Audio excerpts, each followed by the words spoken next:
Welcome food fans, picky eaters, the flavor curious, and everyone in between. Nothing makes good food better than good conversation. And your table is ready. Welcome back to another episode of the Food for Thoughtcast with your hosts, Melissa Reagan and Steven Gonzalez. But you can call them Chef. All right, let's get this episode started.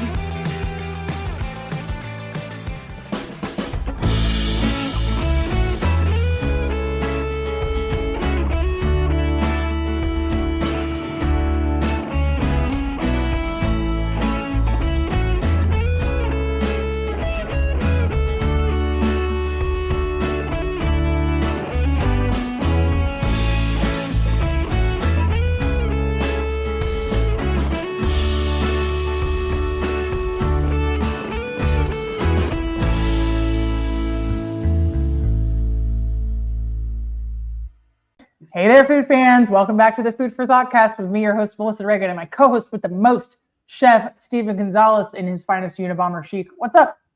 Hi. Yeah. Got him. Long hair, hoodie, but at least I'm Christmas chic. Indeed, it is Christmas colors, and we can see your eyes, so it's not as creepy. How about now? Not now. I know it's not Now as cold as it is in North Carolina, but it's chilly enough for a hoodie. Currently 38 degrees here, but feels like 29. Yeah. What's it doing there? It's 64 degrees. Our high today will be 70, which is, a nice break from the super cold we've been having.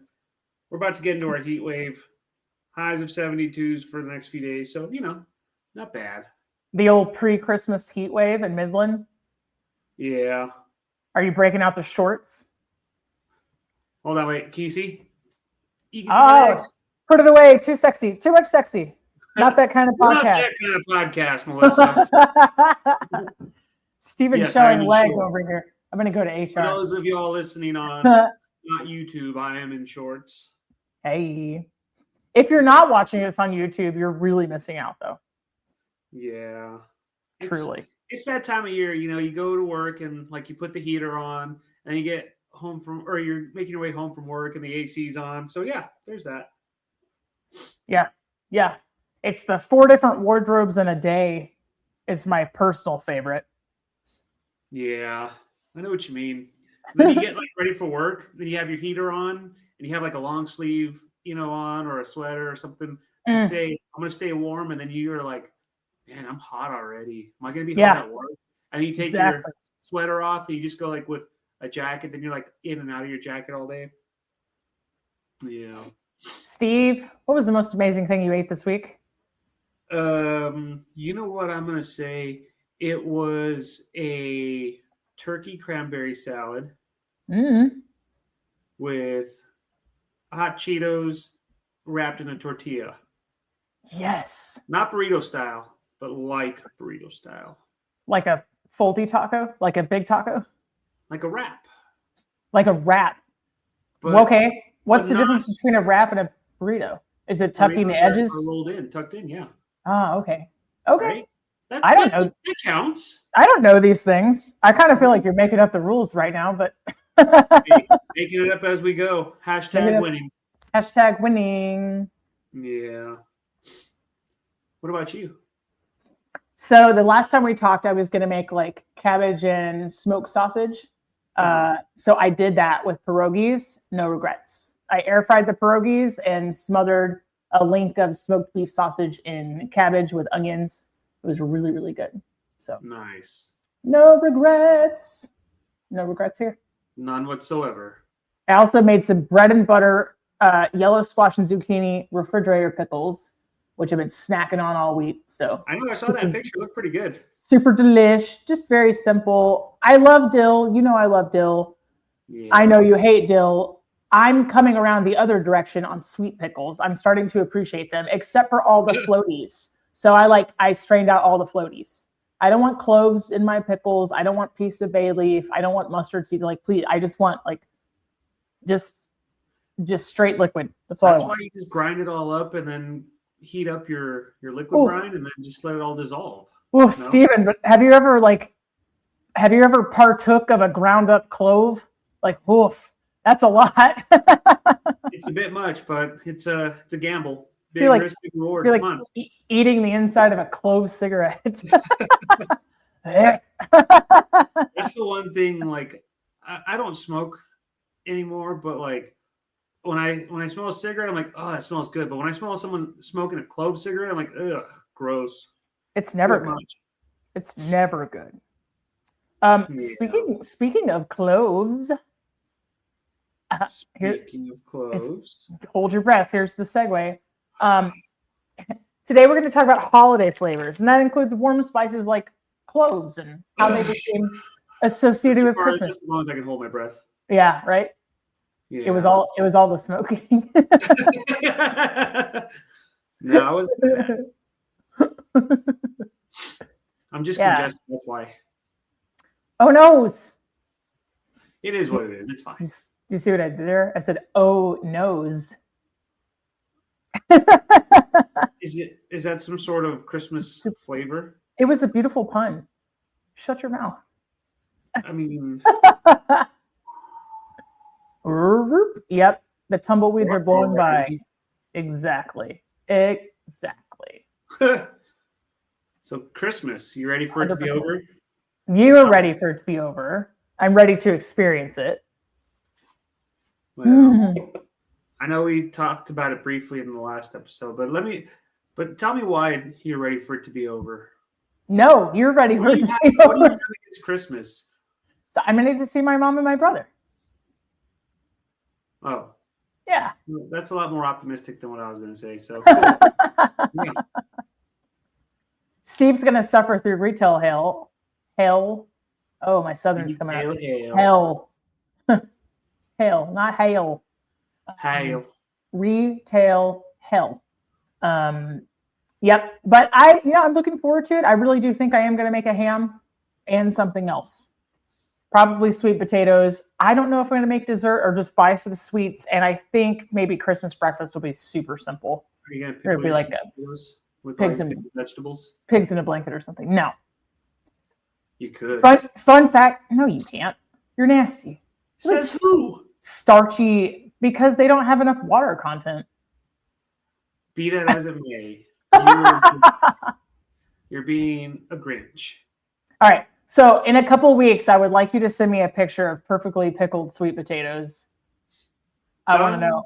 And Ugh. done. Woof, woof. All right. It's going to be rough. Enjoy eating them. Joke's on you. I like The sweet joke's potatoes on regardless. me. The joke's on me. I don't care. You like raw, rotten sweet potatoes sitting in vinegar Not mixture? rotten. It's going to go rotten. In Oh. the brine? No. Yeah. Oof. It'll, All right, It'll flavor it, wouldn't it? I want to see the finished product. I'm excited to see it. But it won't be dill because it's steep. So it won't be. Is it going to be sweet? I don't know. We're going to do this in the name of science. You could put a cinnamon stick in there. It wouldn't be terrible. I feel like it would. I could just put it in moonshine, let it all kind of flavor. Sweet potato moonshine. I'm just saying it's not going to be pickles. No, You can not marinate them. pink. Yeah. Yeah. You could marinate them. Yeah. Potatoes. So speaking of cinnamon, speaking of clove, all the things that make Christmas amazing, the warm spiced lens. Steve, did you know that, cinnamon wasn't widely available and a lot, cheaper and less expensive until around 200 to 250 years ago? Really? Mm-hmm. So everywhere you look now, every single spice flavor blend usually has cinnamon in it. We consider it a warming spice because it activates the warmth receptors in your body, even though it's actually a tropical spice. But people started to say these are warming spices, or they would associate them with warm flavors because it kind of makes you feel warm when you eat them. Oh, Yeah, interesting. even though they're from the tropics. So usually holiday spices include cinnamon, clove, ginger, and nutmeg. Do you like any of these separate more than the other? I like them all equally. They're not bad. If I had to pick one that I'd like the least, it would be clove. But small amounts. I think clove is really good for cider. Like if you stud an orange with cloves and let it sit in your cider, Yeah. like let it steep. I don't hate cloves, but Yeah. that's the one. It's an acquired taste to me. Yeah, 100%. I like cloves in Indian food where applicable. Ginger and cinnamon are kind of a close second, but like really my favorite warm spice is cardamom, and I think it's way Ooh, underrated. I do like cardamom. Yeah. It is good. Like especially in like French toast. It's my favorite place to use cardamom. French toast or like bread pudding. Any kind of starch, really. Yeah. Mm-hmm. Yeah. Have you done cardamom? Oh, go ahead. Sorry. Let's see what. Well, no, I was going to change it, but have I done cardamom what? Like in the sweet potatoes instead of cinnamon. But I would imagine if I did, it would be one killer sweet potato. Yeah, if you do like a smashed sweet potatoes and then instead of like heavy cream or butter, if you use a coconut cream and cardamom, it pairs really well together. It's really tasty, like orange zest and a little bit of ginger. Like it's good. It's just a different take on a traditional blended sweet potato with sugar-free Jello, like we talked about in the past. Delicious. Not with that. I feel like you're making fun of me for finding cheap protein. No, that's actually pretty cool. I'm not opposed to it at all because, like I said, it rounds out my snacks. My idea of what could be a healthy snack. I think tofu gets we're off subject a little bit, but I think tofu gets a really bad rap just because it has a reputation for being weird or different. But it's so flavorless, and you really can't argue with the fact that you can buy a pound of it for less than $2. Like, tofu? Yeah. Yeah, it's just it's one of those things that it's as good as you make it or as bad as you make it. And if someone says they hate tofu, but they've made tofu and it sucks, it's because their cooking sucks. Or if they say they love tofu because it tastes really good, it's because they made it really good. Yeah.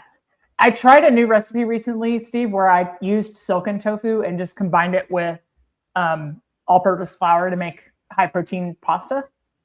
And it just hydrates the flour. It makes like a really soft, springy pasta. Like it was extremely easy to just make homemade udon noodles in like 5 minutes.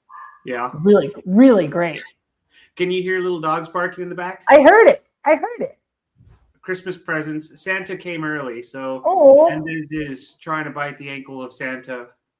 Do you need to go to the door? No. Luckily, my wife is getting the door. Oh, thanks, protective Mendez. She's on the good list this year. She's on the good. Is Ron Swanson on the couple ankles? She's on the naughty list still. Is Ron Swanson on the naughty list or the good list? Yeah, they're both on the naughty list. Mendez for biting ankles and Ron for always licking. We call it in a little dogs. We call that spit for brains. The constant licking. And the worst part is that he has bad breath. So what he needs is peppermint, which is another good Christmas flavor. Indeed. You see what I did there? I see what you did there, and I like it. So I'm about to. I might burst a. Hold on, Alexa, stop. I have something in the oven, and that was the timer. Did you turn the oven off at least? No, but let me go grab this real quick. Stand by. So yeah, now it's time for Steve's monologues, where he talks gibberish for about 30 seconds while Melissa steps away. But yeah, I think peppermint is a very good one. There was really no holiday menu that's complete without peppermint. So peppermint in candy, peppermint in baked goods such as cakes and cookies, because I do like all that stuff. But I don't know, Melissa, what's your favorite application for peppermint? Steve, are you monologuing? I need the context of the first part. It was peppermint. There's no holiday menu that's complete unless you have peppermint in there, whether it's candy, baked goods such as cakes and cookies. Cakes and cookies. Okay, so the kind of $1 million question is, do you like mint and chocolate together? I do. I don't care what anyone says. If they feel otherwise, they can fight me on it. Yeah, I also do. I like peppermint. I think my favorite part or my favorite thing to do with it, it just really depends on if it's going to be sweet or savory. I like a good I love peppermint ice cream. I was just telling a friend on Facebook the other day that peppermint ice cream tastes better the closer you get to the holidays. Like, I don't know, it's an unwritten rule. I like peppermint ice cream. I like chocolate peppermint brownies, but I also really, really like mint in like with lamb. So, You know, I'm not a big lamb and mint person. I just love the lamb by itself, personally. I don't like the mint jelly. I just think that a little chiffonade of mint in like a really beefy jus can be really good. I can see that. But I don't. Yeah.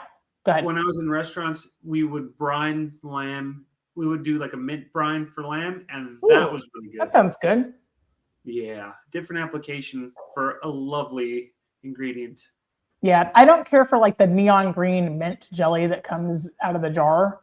That stuff is gross and radioactive. But it doesn't look right. Because mint even doesn't look like that in nature. So I'm just like, it's a little bit suspect. But so before my oven interrupted with the promise of yummy, yummy things, I was going to say that I might be bursting some people's bubble here, but there is like a legend that goes around, kind of like an urban myth, that a choir master or a pastor or a reverend started shaping candy canes to resemble a shepherd's staff, but it's actually not true. Candy sticks were invented in Germany in the 17th century, and it's really likely that when candy canes came over to the United States, they were all white. But the peppermint flavor and the red and white stripe was what Americans were used to. So to boost sales, they would make the candy red and white stripe so that people would associate it with mint flavor. And then of all the things, the religious connection is that the machine that you use to like make the hook in the candy cane was created by a Catholic priest. But the reason is because they wanted to use it to decorate. So I'm not a big fan of candy canes. I love mint. Yeah. But I'm not. Do you like the soft, like the Bob's, like soft? Yeah. Oh man. Yeah. Me too. Those are good. I don't like I'm just afraid of breaking a tooth on a candy cane. Yeah, I like that. Well, now that I think more than half of the teeth in my mouth I bought and paid for, so I can eat the hard candy that way. I like got down on like a stick like Sugar Daddy yesterday. I was like, I got this. I just got to remember to be on the side where all the fake ones are. Yeah, sorry, TMI there. Whatever. I can eat all the hard candy. But yeah, I think it's interesting. A lot of churches around this time will do what they call a hanging of the greens, and it's very much in the older denominations, or like more liturgical and less evangelical. So your high churches, Catholic, Episcopalian, Lutheran, Methodist, and they'll do a hanging of the greens where the entire church family gets together to decorate the sanctuary, the narthex, the hall, whatever it is, right? Mm-hmm. And I think it's interesting that they wanted something that they could hang up easily, and it kind of became a hook shape. So I don't know. I think it's really fascinating. I like the soft peppermints too. I like the little mini candy canes though. That's a quick. I can eat one of those from time to time, but yeah, not very often. That's one of the highlights of Cracker Barrel during the holidays for me, is a bucket of Bob's soft peppermint sticks. So they're way too easy to eat. Candy canes and peppermint sticks are one of those things that ever since I got diagnosed with diabetes, I'm like sad that they don't come in more sugar-free options. It's kind of like marshmallows. It's almost all sugar, so it's impossible to produce in a sugar-free way without, like, you really can't do it. So I'm just like, I want sugar-free Rice Krispie treats. Like, it's not, because a marshmallow is like 93% sugar. What I like about mint is that it's kind of like a weed. So no matter how hard you try to kill it, it just grows right back. And I say that because I have a pot that's had mint in it for like years. So it gets nice and big in the summertime, and then it dies back just a little bit in the winter, and then it gets harder. It's crazy. That is not at all where I thought you were going with that. I missed the part where you said it's like a weed. And I wanted you to tell me how mint was like weed. And then you kept going, and I was like, okay, got it. I'm cracking now. But what I mean, year round is that the mosquitoes and the flies hate it. So I like to make a little serum and just kind of spray that, just like mint water. Yeah. And they hate it.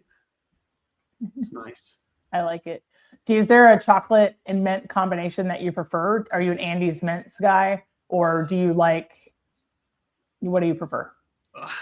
I like it Like all. a York peppermint patty? Like what I is one? love York peppermint patties. Oh, they're so good.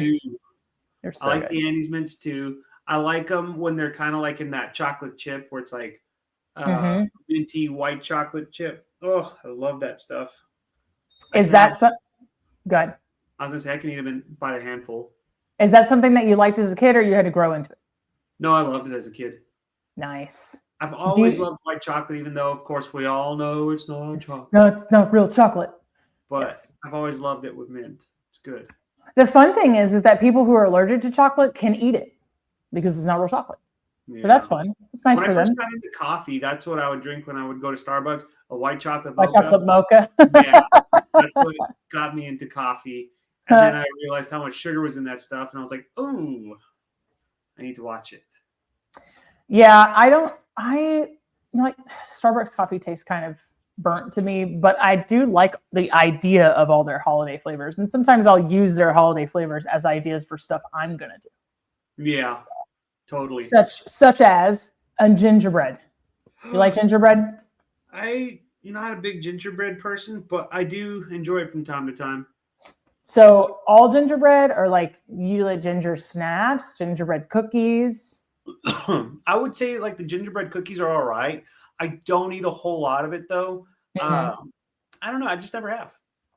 It's not bad. I'm not saying they suck or nothing like that, but there are times I'm just like, I can do without. It's my favorite, and the spicier the better. Really? Yeah. So essentially, all the warm spices, they've always thought that they had like medicinal properties, and like the hotter that you could make something, like they used to brew this in the 15th and 16th century. They used to brew this spice drink called Hippocras, and you would serve it to your guests at a banquet or like a feast, or higher up and nobility, right? Like the higher up folks in society, so lords and ladies and kings and counts and whatnot. But they would serve this drink as a digestif after dinner to ward off disease. And they would make it with like 13 different spices. And so kind of a long ways away, we got this spiced cider, and glue wine in Germany is a really good example too, where they take all the warm spices and put them with wine. Because remember, and I think we've talked about this before, wine was originally, that fermentation process was used to make water safe to drink. So they're kind of like Glühwein. So they were kind of following what science they had then. That was like, hey, not only is this safer to drink, but we'll put these warm spices in it to kind of kill off diseases. Like in the 1600s, they thought that nutmeg could be used to like ward off the plague. So, and they thought that, and they were right, that cinnamon aided digestion. And then they kind of loosely knew that some herbs and spices had insecticidal properties, kind of like mint that you talked about. We know that like lemongrass essential oil does the same thing. And I think spiders don't like mint either. So what you're saying is we're kind of wasting our time having all this in the wintertime when they're all dormant or dead.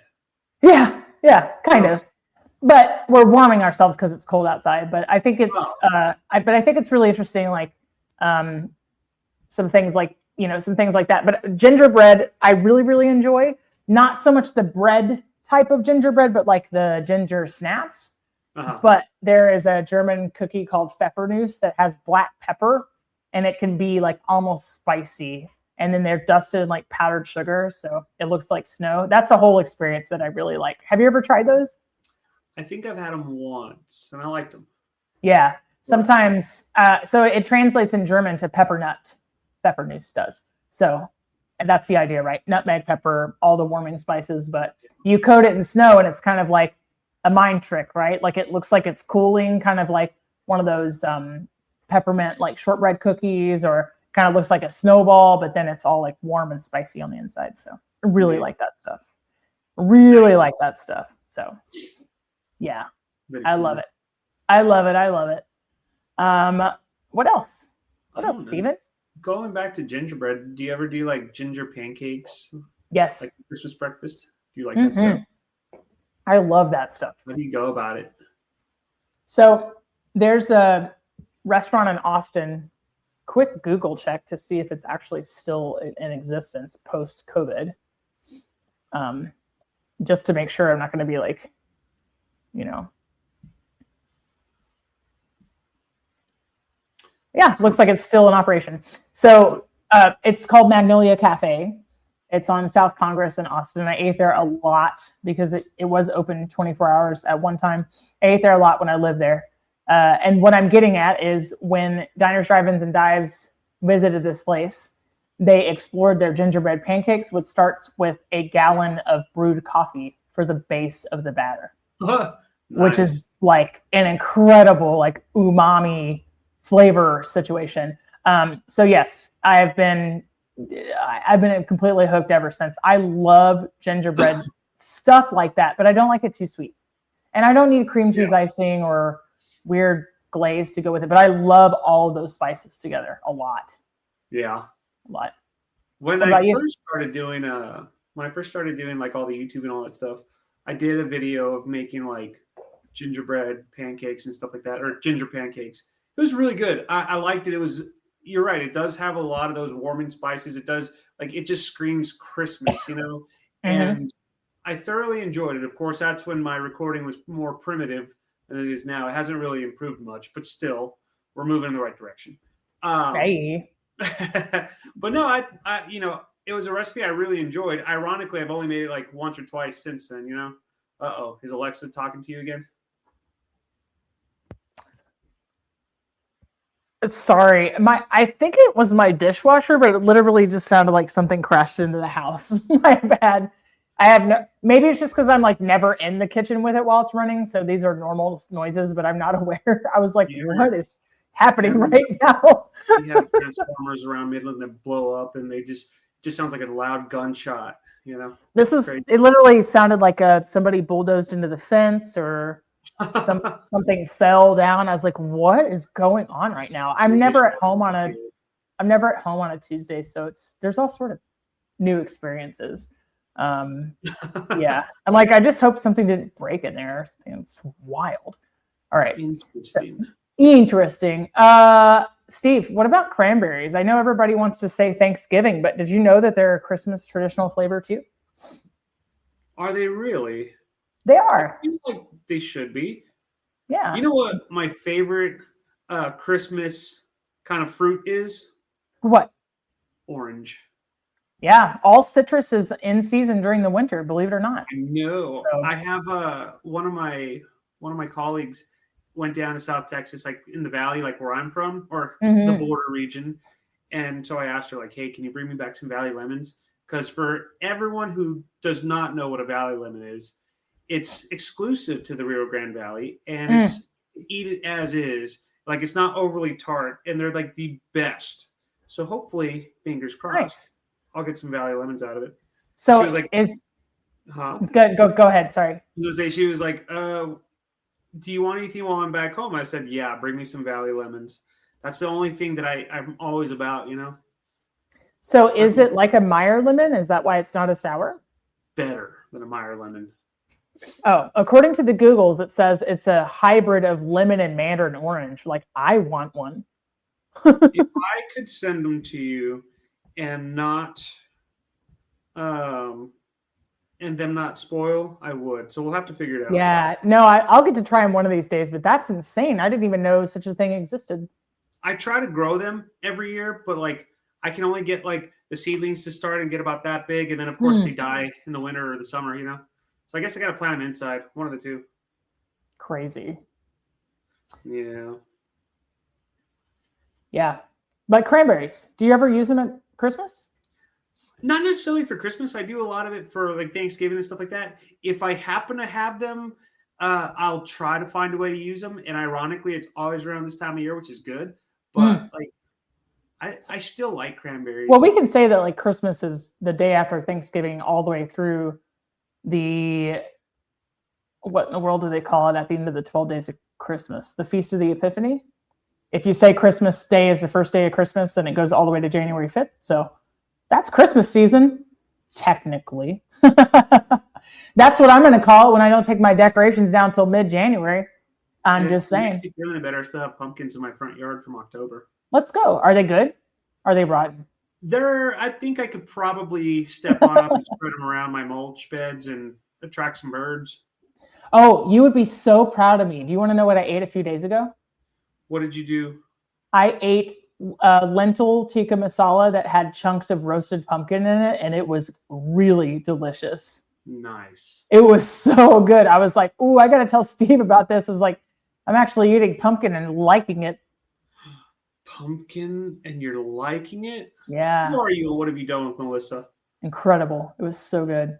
One of the things I like to use cranberries for is white chocolate cranberry bread pudding.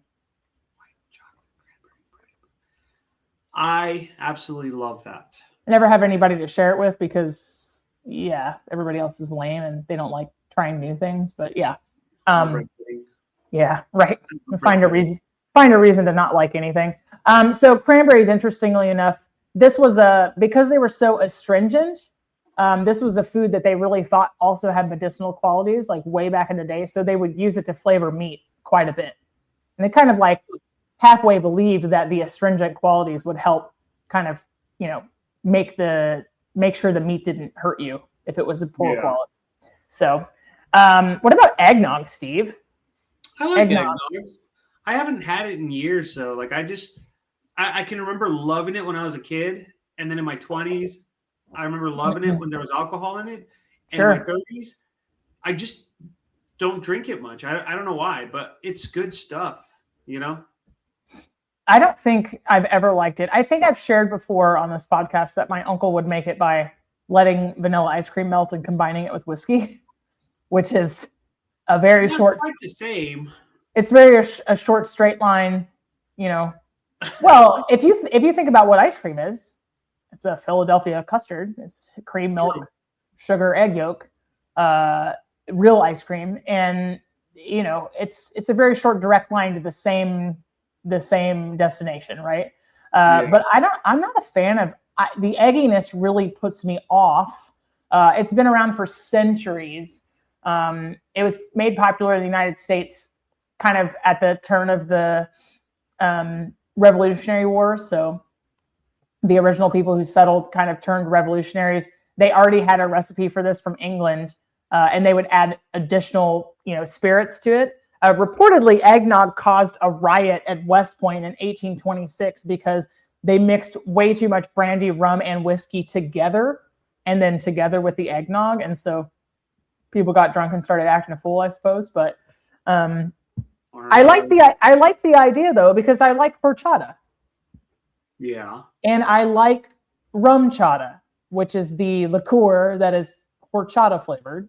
So I'm like, it's just the thickness from the eggs that makes me go like, ugh, I don't want to drink this. I don't know. Yeah. Makes me want to try it in my coffee. Eggnog coffee. Yeah. Hey, I'm sure it exists. I'm sure if Starbucks doesn't have a corner on it, maybe you could sell it to them. Right. I know people probably do that because I'm sure cream or milk or half. I'm sure eggnog creamer exists. Oh yeah, most definitely. Have I ever done it? Clearly not. But yeah. So, do you know where the first gingerbread men come from? Reportedly. I give up. So, Queen Elizabeth I is said to have had her cooks create the first gingerbread men. So, I think that's really, really interesting. Huh. Well. All right. That's interesting. What about pumpkin, Steve? Do you reserve that only for Thanksgiving? No, I like pumpkin year round, to be honest. Yeah. Yep. So pumpkin pie, as we know it, was like a late 18th century. I think we've talked about this in a previous Thanksgiving episode. But it, of course, has all those warm spices: cinnamon, clove, ginger, nutmeg, and allspice. They'll blend this together and call it pumpkin pie spice, which you can also use to make like a pumpkin spice lattes, or you can make a pumpkin spice simple syrup, or you can use it in pumpkin bread or like pumpkin cheesecake or things like that. But interestingly enough, pumpkin is native to the Americas, so Central, South, and North, right? but it had already been introduced in Europe before the first Thanksgiving meal happened. Which, by the way, anybody out there, if you have like, childhood fantasies of we were sharing food with the Indians, the first Thanksgiving meal was a massacre, but I digress. Anyway, but I just had to put that in there. It fell out of popularity in Britain once it became a symbol of American independence. So once the American Revolution happened and we got independence from Britain, they were like, no, thanks. We don't like pumpkin anymore. Nuts to them. Freedom. It's freedom pie. It's freedom pie. Yeah. God, I love fruitcake. It's so Hey, good. why do fruitcakes make terrible gifts? Why? Because the person you gave it to already gave it to you last year. Not me. I love those things. You'll never You know get a secondhand fruitcake from me. I've had it before, but I remember the one that you sent me last year was pretty bomb. I liked it. It's so good. I forgot what I put in there. It was probably brandy or rum or something. Yeah, it's from the Collins Street Bakery in Texas, in Corsicana. That one's really good because it has more pecans than anything else, and it has less of like goo and dried fruits and fruit goo. So yeah, I can remember eating it. I was like, man, this is too good to be true. I need to stop eating this. Man, my blood sugars are gonna suck tomorrow. But it was so good. Right. And then you were like, I'm going to finish this also. Right. I'm also going to finish this. So yeah, you don't let that alcohol and fruitcake go to waste. No. Mm-hmm. Steve, what kind of flavors are going to be using this year for Christmas? Hazelnut and pistachios. Hazelnut and pistachios. Or for pistachios. What? I like pistachios. They're good. I love it. You know what? It's weird because like when you have pistachios and then you have pistachio pudding, they taste nothing alike, in my opinion. Yeah, I can see that. I like pistachio ice cream, but only if it has pieces of pistachio in it. I can see that. Yeah. It's a very valid argument. I tried to make Watergate salad, as my family will affectionately call green junk, a couple of months ago for some folks at work that had never tried it. So it's like the pistachio pudding mix, the Cool Whip, the crushed pineapple, the mini marshmallows. I don't think I'm a fan anymore, unfortunately. I had 2 or 3 bites and that was enough. And I literally have had that at Thanksgiving and Christmas ever since my taste buds have changed or my diet has changed to the point where I was like, absolutely not. Nope. Not at all. Do it, but just like that much, So what are you putting the hazelnuts in? I don't know yet, but I saw it was one of those ingredients that is typically used. So we're going to figure that out. We're going to make like a pistachio and hazelnut. I don't know why that word just popped into maybe it's because it starts with a P also. Could be. Pistachio pesto. But then again, all that stuff is good. I'm going to make some, for work, I'm going to make some hot cocoa puppy chow this year. So like you can make like Chex Mix and it's usually like, powdered sugar and, you could melt some chocolate in there and it makes it stick. But I'm going to use like Swiss Miss and mini marshmallows and kind of do a theme. It'd be really good. I need to do some sort of like pistachio crust. Like. Okay, you're going to make a tart. Or anything like that. Oh, we could do a tart, yeah. I wonder if you could get enough of your Valley lemons that you could make marmalade with it. But that would be amazing. Pistachio marmalade? No. Valley lemon marmalade. I like comma, space, quick subject change. Head scratcher. Wow. Well, the fun thing about marmalade pistachios. Is you don't have to peel the citrus. So yeah. That's the fun part about marmalade. It's like the lazy man's jelly. Yeah. Like Zester, never met her. Peel this? Nope, no time.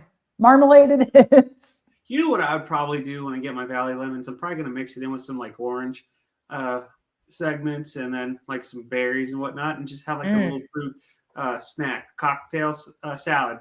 Nah, not salad, not the right word. You know what I'm saying. What if you made Valley lemon limoncello? Interesting. I'm just saying. That doesn't tie into my my dry January. Even though we're still okay. in December. No. I have been in around the holidays. I maybe 2 or 3 cocktails a week, but I get into stretches where I prefer one thing over the other. So for the past couple of weeks, it's been Manhattans, which if anybody does drink or doesn't, you can make those with whiskey or rye, and it's usually 2 parts of your intended liquor and then 1 part of sweet vermouth, and it's with a cherry. Usually stir it with ice and then strain, and then it has a cherry. I like brown liquor in the holidays. It also has a similar warming quality to the warming spices that we talked about. But lately, I've been in the mood for dirty martinis. And Steve, the other day, I saw a recipe on the TikToks and we're almost to Hanukkah, so this kind of makes sense. I think this is why I thought about it. For dirty martini, green olive, latkes. So your traditional latke, right? You've got a little egg, a little bit of flour, grated onion, shredded potato, okay? Sliced green olives, and then that gin element in there, a little bit of juniper berry ground, a little bit of garlic powder and onion powder, and then served with a green olive sour cream. I was like, I want this so bad. Interesting. Sounds so good. I was like, oh my goodness. Yeah. Well, next Monday is the first day of Hanukkah. Must be why I was getting latke content on my For You page. But yeah. Because you put on your yarmulke, here comes Hanukkah. Because all I ever do is Google more ways to eat more green olives. There's so much Hanukkah. So much Time to Hanukkah. celebrate Hanukkah. Time to celebrate Hanukkah, indeed. But yeah. Do you ever listen to that song out of tradition? Every year. Yeah. Every single year. It's on a playlist that I have in my Apple Music. But yeah. Yeah. My dad still does it also. He thinks it's the coolest song ever. Really? I don't know why. Like every year he just would put it on. That one and Adam Sandler's Thanksgiving song. It's a great song. I don't know if it's the greatest song ever. I don't know about the greatest song ever, but yeah, Well, but to each his own. Steve, is there any snacks that you can't go through Christmas without? Is there some snack to you that you keep around or something that you make that really means it's Christmas time? I can't say so. I've always just done like the trail mix or the cookies, like or just like chocolate chip cookies with like the red and green M&Ms. Because I'm very basic like that. Yeah, that's what's always been like Christmas to me. Not like those nasty sugar cookies that are with like that green or red frosting that's hard as a rock. I like those though. Well, the soft bake kind, like you find in the bakery section, like it's not royal icing, but it's like the powdered sugar. And just powdered sugar, yeah. Yeah, powdered sugar plus. For me, it's the chocolate oranges. It's chocolate covered cherry cordials, and it is Chex Mix. Well, aren't you fancy? No, I'm not fancy. This is grocery store. Yeah, it's grocery store candy.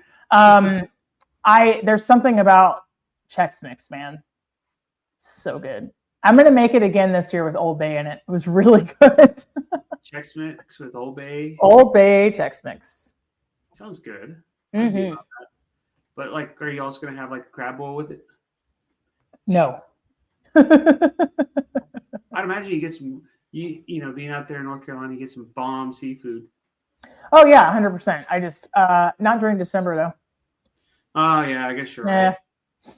This is a chicken, sausage, and pork wasteland when it's cold. True. Chicken, sausage, pork, and beef. But yeah, I think I'm going to make a ham, and I don't know. I'll report back about Christmas breakfast. I have no idea what's going to happen. I'm thinking that I might pick up local bagels and some different kind of flavors and schmears. It's a really great bagel place near me. Don't those look good? I just sent Steve a picture of the dirty martini latkes. They look really good. I bet you could air fry them too. Oh yeah, totally. Oh, it looks so good. My latkes to shame. Yeah. Oh, what was my timer going off? Yet again. Alexa's subtly trying to tell you something. Make sure I don't burn the thing that's in the oven. Melissa. Hey, Melissa. Or the thing that's on the stove. Yeah, it's just like being at work. Chef. Yeah. Even behind a closed door. And then it's knock, knock, chef. Knock, knock, knock, chef. I didn't answer the first time. There's a reason. I'm busy. But yeah. That's when you just tell them, I'm pooping, leave me alone. But you're in your office. I said what I said. I said what I said. Get it in where you fit it in. Get out of here. Well, Steve, I hope you have a wonderful Christmas. I don't think there will be an episode next week. I hope you cook and eat all the yummy, yummy things and have a wonderful time with your friends and family. I'll be hanging out with you, so it'll be a blast. Not on Christmas, you won't. It's called Zoom. It's fine. It works. It's why the goodbye. See ya. Bye. Bye. Hold hand. That's a wrap for today. Until the next episode of the Food for Thoughtcast, make good food, eat good food, share it, and be kind to one another. Thanks so much for listening today. You are part of what makes us special, and we are so glad you joined us. Don't forget to rate, subscribe, and leave a review. Just like food, delicious podcasts are better when you share them with others. Come back for seconds wherever podcasts are served, and we'll catch you in the next episode of the Food for Thoughtcast.